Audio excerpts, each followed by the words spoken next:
জুলাই জাতীয় সনদ এখন আমাদের সবার। জাতীয় নেতৃবৃন্দের স্বাক্ষর সম্পন্ন হয়েছে।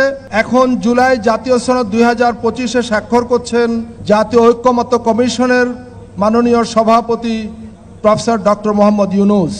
এখন স্বাক্ষর করছেন মাননীয় প্রধান উপদেষ্টা এবং জাতীয় ঐক্যমত্য কমিশনের মাননীয় সভাপতি প্রফেসর মোহাম্মদ ইউনূস। করতালি দিয়ে জাতীয় নেতৃবৃন্দকে অভিনন্দিত করি। জুলাই জাতীয় সনদ এখন আমাদের সবার। বলেন যে তুলে ধরুন। সম্মানিত নেতৃবৃন্দ, আপনারা স্বাক্ষরিত পাতাটি সবাই ঊর্ধ্বে তুলে ধরুন, সবাই তুলে ধরুন, আমরা তাদেরকে অভিনন্দিত করি।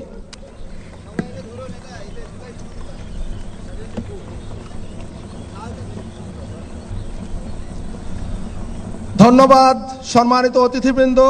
জুলাই জাতীয় সনদ এখন এই জাতির এক মূল্যবান সম্পদ। এই জুলাই জাতীয় সনদ আগামী দিনে হয়তো আরও নানাভাবে সংশোধন পরিমার্জনের মধ্য দিয়ে এটা আরও বেশি গুরুত্বপূর্ণ হয়ে উঠবে জাতির জন্য। নিঃসন্দেহে সংস্কার একটি চলমান প্রক্রিয়া এবং এই সংস্কার চলতেই থাকবে এবং আমাদের জাতির ভাগ্য উন্নয়নে আমরা সর্বাত্মকভাবে সম্মিলিতভাবে আমাদের প্রচেষ্টা জারি রাখব এবং এই দেশে এই ভূখণ্ডে আর কখনো কোনো কালে যাতে স্বৈরাচারী মাফিয়াতান্ত্রিক ফ্যাসিবাদ মাথাচাড়া না দিতে পারে, আমরা যাতে আর কখনো ফ্যাসিবাদের জাতাকলে না পড়ি, সেই জন্য আমাদের লড়াই অব্যাহত থাকবে।